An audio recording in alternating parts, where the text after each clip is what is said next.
The world's first Dracula film, Nosferatu, was made in 1922. Romania is the country where the legend of this Dracula,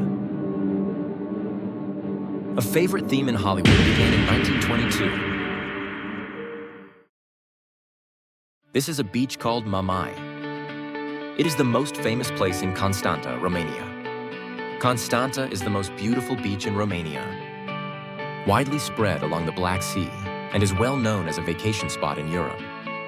And when it comes to Romania, there is a famous representative sports star. That is Simona Halep. She is recognized as the best female tennis player in Romania and the top sports star in Romania. Simona Halep, who is relatively small at 168 centimeters tall and born in 1991, 33 years old, finished her career with a record of 576 wins and 238 losses, achieving a win rate of 70.9%. She gained attention by winning the Junior French Open in 2009 and steadily grew, starting to win adult tournaments from 2013, consistently ranking in the top 10 since January 2014. In October 2017, she became the first Romanian player to reach the top of the world rankings, overcoming several challenges and finally opening her era in the WTA. In 2017 and 2018, she reached the #1 spot in the WTA year-end singles rankings and won the French Open in 2018 and the Wimbledon Championships in 2019 in women's singles. In October 2022, during the US Open, she faced a major crisis in her career, when a doping test revealed the presence of a banned substance roxadustat, resulting in a 4-year suspension. However, with the final conclusion that it was not intentional doping, her suspension was reduced to 9 months, allowing her to make a comeback. He continued to practice tennis during the suspension period, confident in his innocence, to maintain his form. Halep's Grand Slam record includes 2 runner-up finishes, a victory at the 2018 French Open, and a win at Wimbledon in 2019. In Masters tournaments, he has a career record of 9 wins and 9 runner-up finishes. In fact, Halep can be described as a defensive-aggressive baseliner.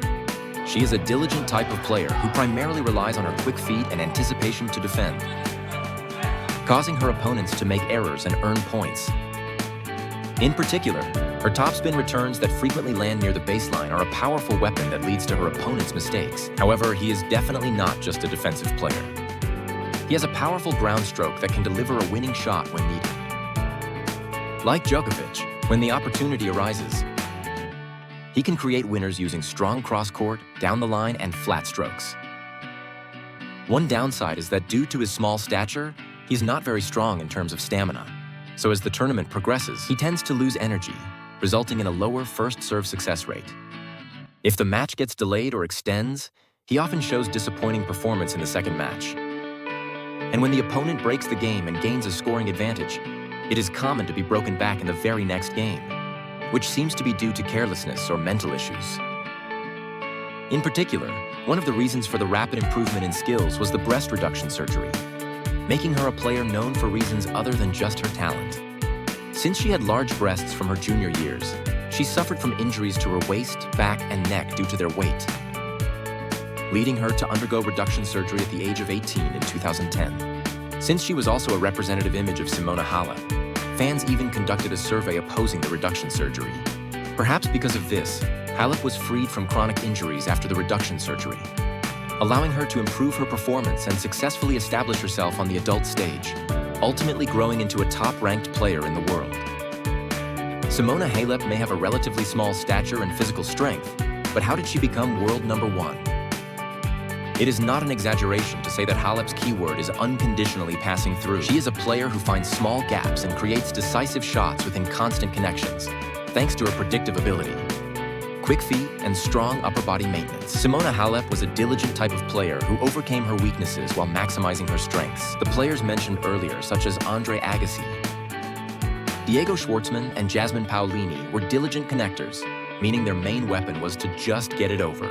In fact, if the opponent plays exceptionally well and a decisive point arises, it is something that cannot be helped.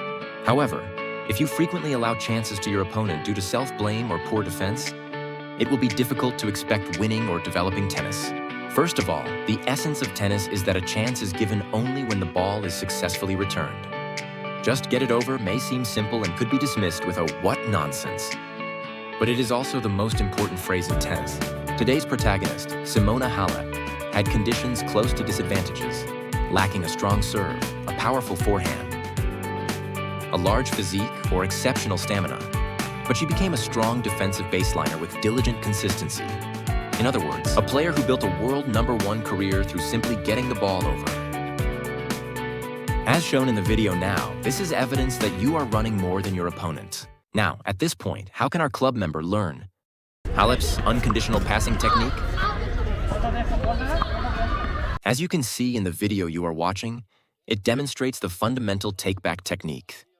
With a smooth, swinging motion that draws a circle, it can be a source of infinite repetition, even if physical strength is a weakness. With a solid upper body, it executes the safest forehand. At the very least, it can prevent falling apart due to self-blame. It has the most suitable conditions for passing without hesitation. In fact, if our club members review games like Go, it's common to feel self-reproach, make errors, and collapse on their own. Of course, if the opponent plays well, there's nothing to be done. But most of the time, it's about collapsing on one's own.